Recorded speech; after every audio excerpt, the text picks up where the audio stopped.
Muitas vezes nós achamos que o perigo está quando nós estamos na dificuldade, que a pior coisa é quando nós estamos na escassez, quando nada dá certo, a gente está pedindo a Deus e as coisas não acontecem, a gente está dependendo disso, dependendo daquilo e papapá.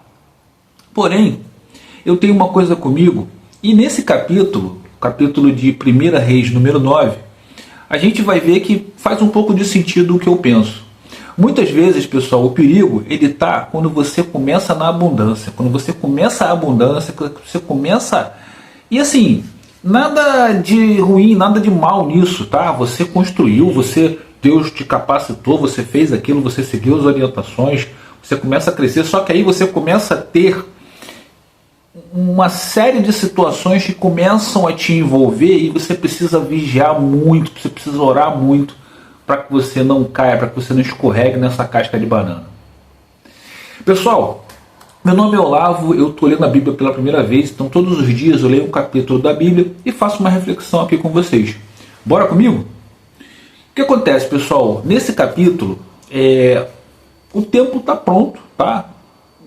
O palácio também de Salomão também está pronto, está tudo certinho, tudo caminhando, as coisas tudo arrumadinhas.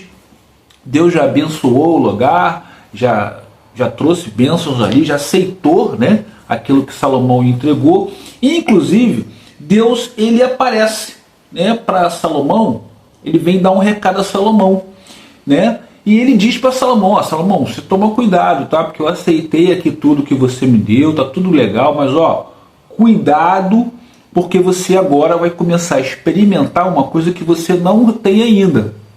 E isso pode ser forte demais para você. Sabe aquele remédio que cura, mas ele exagera, ele acaba causando um outro probleminha, ele dá um efeito colateral? É isso que pode se tornar um problema maior. Aí beleza, tudo certo. Por que Deus fala isso para Salomão? Porque Salomão ele começa a ficar... foi dito, né? Ele pediu sabedoria e Deus deu. Então ele tem a maior sabedoria entre os homens. Vinha gente de tudo quanto é lugar para perguntar, para se beneficiar da sabedoria dele, para utilizar a sabedoria dele. E ele, cada vez que ele resolvia as coisas, ele crescia, né? Por mais que ele, né, honrasse a Deus, ele lembrou de fazer o tempo, de acabar o desejo, né, concluir o desejo que o seu pai teve, Davi que teve a ideia de construir o templo para Deus, né? E Deus aceita, ou seja, ele é como se assim, tudo que ele está fazendo, aquela expressão, né, o tal do rei Midas, né, tudo que ele toca vira ouro, tudo que ele fala, e cada vez mais pessoas sabendo das vitórias dele e, sabe, exaltando ele. E isso é o perigo da autossuficiência, né? Então Deus lembra ele: olha, cuidado com a tua autossuficiência, isso é muito sério, você toma cuidado, porque quando você está no auge, que é o caso do Salomão, um sujeito respeitado, né, poderoso, admirado, todo mundo, meu irmão, esse cara é o cara, parceiro. É ele que é o cara, é Salomão, não tem jeito. Quantas vezes a gente já ouviu isso entre a gente, né? O Elon Musk é o cara, o Trump é o cara, o X é o cara, o Y é o cara, não é isso? O Neymar é o cara, tá entendendo? E o cara, pessoal, não é, né? O cara é Deus, ele só é o cara porque Deus quis que ele fosse. Então, ou pelo menos Deus permitiu que ele tivesse aquela notoriedade, tá certo? E no caso de Salomão isso é muito claro. Deus escolheu Salomão, Deus capacitou Salomão, e Salomão vem fazendo da maneira correta, ele vem utilizando essa benevolência, né, essa misericórdia de Deus com ele da maneira correta, adequada. E aqui Deus vem dar um alerta a ele: olha, cuidado para você não começar em algum momento a ouvir mais eles do que a mim. Por isso que é importante vigiar e orar. Isso é muito atual para a gente. Quantos de nós, pessoal, não acontece isso? A gente na dificuldade está ali a Deus, todo dia você acorda, Deus, Deus, por favor, Deus. Aí na hora do almoço você vai de novo: Deus, tá brabo aqui, Deus, mas eu estou aqui com o Senhor, confio no Senhor, Deus, não vou desistir. Aí começa a melhorar. Tu já diminui a intensidade da oração. Eu estou falando nós, tá? Eu, você, todo mundo. Aí tu já aí cresce mais ainda, tu já, meu irmão, hoje eu não vou no caso, quem vai ao culto mesmo, eu ainda não frequento igreja nenhuma, mas quem vai, não vou ao culto hoje não, hoje não, eu tenho outro compromisso aqui de trabalho, vou encontrar com os empresários, vou encontrar com isso, encontrar com aquilo, e a pessoa vai deixando de ouvir a Deus para ouvir os homens. Isso é perigoso. Isso vai te levar à ruína. Pode ter certeza que você vai cair. A questão é o tamanho do tombo. Bom, acontecendo isso tudo, tem uma situação interessante. Irão, né, que foi o sujeito que construiu, né, os templos, foi a pessoa que Salomão encontrou como encarregado dele, né, foi o cara que foi responsável ali, foi o cara. E acontece, Salomão paga ele, dá umas cidades para ele, tudo. Mas aí Irão não gosta. Irão diz, pô, que cidade é essa que você está me dando, irmão? Começa a criar ali um certo ciúme, né? Tipo assim, Irão recebe a cidade, mas é como se Irão falasse assim, pô, tu pegou as piores cidades para me dar, meu irmão? Que cidade é essa que você está me dando?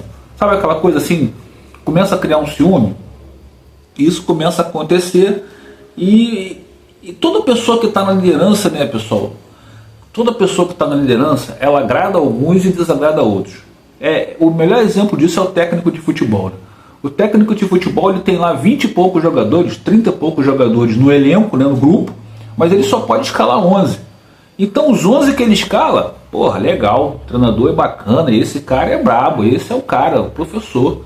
Aqueles que ele não escala, o cara já olha ele torto, já é esse cara aí, meu irmão, pô, fala sério, treinei bem pra caramba, pô. O cara sempre acha que tá bem, que tá preparado, que tá melhor que o titular. Então ele precisa saber administrar essa guerra de egos, ainda mais se for no elenco, por exemplo, hoje como o Flamengo, como o Palmeiras, né, que são os clubes mais ricos aí do Brasil. Mas você imagina isso no Real Madrid, né, no City, enfim, nos clubes realmente mundiais. Também tem isso, né? Ali são jogadores todos selecionáveis. Porque o cara preferiu não preferiu fulano, não preferiu, tô jogando pra caramba aqui, tô na minha seleção, tô fazendo gol. É complicado, tá? É uma situação complicada e ela precisa ser muito bem administrada. Porque senão, é que não ditado popular, né? Uma laranja podre, ela acaba estragando ou todas as outras ou boa parte daquelas outras. Então a gente tem que tomar cuidado com isso, né? E para finalizar, pessoal, eu acho que eu sempre falo isso, né? Principalmente com meus filhos, eu procuro sempre falar isso para mim mesmo, sabe? Me olhar no espelho e tá sempre falando isso, porque eu já passei por esse tipo de situação. Eu acredito que o maior perigo seja quando você prospera. Quando você está na dificuldade, quando você está ali, a maioria das pessoas não te observam, elas não te reparam. Até nos capítulos anteriores a gente viu isso, né? A construção ela fica no silêncio, no invisível, né? Quando de repente a pessoa vê o tamanho da tua casa, a cor, aquilo que tem na tua casa, é aí que você é reparado. E é aí que mora o perigo, porque aí começa, caramba, olha o carro desse cara, mas as pessoas não viram quanto tempo você trabalhou, as pessoas não te reparavam quando você tinha aquele carrinho caidinho, as pessoas não reparavam. Mas se de repente você aparece com um carro mais novo, opa, é assim que funcionam as pessoas, não tem jeito, pessoal. Isso independe, não estou aqui falando que é certo ou que é errado, eu estou falando que a vida como ela é assim que funciona. Você só é reparado quando você prospera. O conteúdo que dá mais engajamento na internet é o conteúdo de ostentação. Às vezes é tão ostentador que você mesmo para e fala, cara, isso aqui não é possível que seja verdade, mas você consome, você fica ali olhando. E é isso que a pessoa quer. A pessoa não quer saber se você acredita ou se você não acredita. Ela quer que você consuma um conteúdo. Você consumiu, se você falar mal ou falar bem, tá tudo ótimo para ele, é o que ele quer, você enganjou o conteúdo do vídeo. Entende? Então, esse tipo de conteúdo é o conteúdo que vende mais, né? Eu já trabalhei também, eu trabalho hoje em dia em agência e marketing fala isso. Conteúdo que vende melhor é o conteúdo de dor, é o conteúdo de escândalo, é o conteúdo ostentador. O conteúdo verdadeiro, o conteúdo, vamos dizer assim, mais jornalístico, mais informativo, não vende como conteúdo escandaloso, como conteúdo exagerado. É esse conteúdo que vende. Então, quando você prospera, é aí que mora o perigo, porque é aí que as pessoas começam a te reparar, é aí que você começa, às vezes, a se relacionar com pessoas que você não se relacionava, porque você não tinha o poder aquisitivo que permitisse que você se relacionasse com essas pessoas. Porque aí você pode dizer o seguinte: ok, Olavo, mas eu não sou obrigado a me relacionar com essas pessoas. Ok, beleza, porém eu faço um contrapeso. Quando você começa a melhorar e o teu círculo de amizade continua no mesmo nível, chega num momento em que você começa a complicar, porque você começa a poder ter outras coisas, só que você está convivendo com pessoas que não podem. Então você é levado a começar a se relacionar com pessoas que também podem consumir aquilo que você consome. E isso precisa ser balanceado. E o problema é que a gente erra, nós somos pecadores, nós somos seres humanos, nós erramos. Esse é o problema. E aí do início do capítulo, do alerta de Deus: olha, cuidado, você está ficando muito poderoso, você está ficando muito famoso, você vai começar a ter o ônus e o bônus desse tipo de conquista. O último exemplo que eu vou dar para você é o seguinte: imagina o seguinte, você é um jogador, você joga numa liga mais simples, uma liga amadora, joga bem pra caramba, ganha um bom salário, mas longe de ser o salário daqueles dos tops. Você é contratado por um grande clube, uma grande torcida com uma grande notoriedade, você começa a ser cobrado. Se você joga bem, os caras vão na tua rede social, vão na porta da tua casa, reclamam, mas agora você ganha milhões. A sua família é agredida, você começa a ter que andar com segurança, você começa a não poder ir a certos lugares, porque você tem uma notoriedade muito grande. Não é a primeira nem a última vez, pessoal, que a gente ouve às vezes aí artistas, jogadores, pessoas famosas falando, né? Puxa vida, eu tenho saudade da época que eu podia ir num shopping. Eu vi o Neymar dar uma entrevista dessa. Pô, eu não sei o que é um shopping sozinho, não consigo.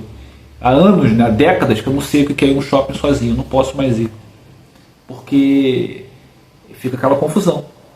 Ah, mas ele ganha milhões. Beleza, pessoal, ele ganha milhões, mas será que ele não sente falta disso? Será que ele não e aqui sem hipocrisia, tá? Será que ele não gostaria? Aí eu volto lá aquela conversa de Jesus com Nicodemos. Quando Jesus chama Nicodemos, né, e diz para Nicodemos: ó, larga tudo e vem comigo. Nicodemos, ele se convenceu de que Jesus era Deus, que Jesus estava certo. Mas ele pensa e fala assim: caramba, como é que eu vou largar tudo que eu tenho? Vou largar tudo que eu tenho? E a minha família depende do que eu tenho. E aí?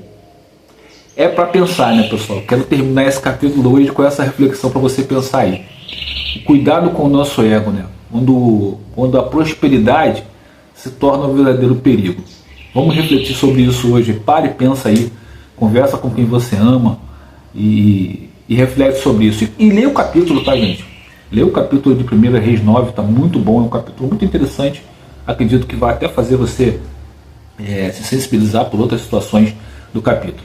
Beleza, pessoal? O capítulo de hoje foi esse. Quero pedir a você que, por favor, se inscreva no canal, ative o sino de notificações para que você seja avisado dos próximos capítulos.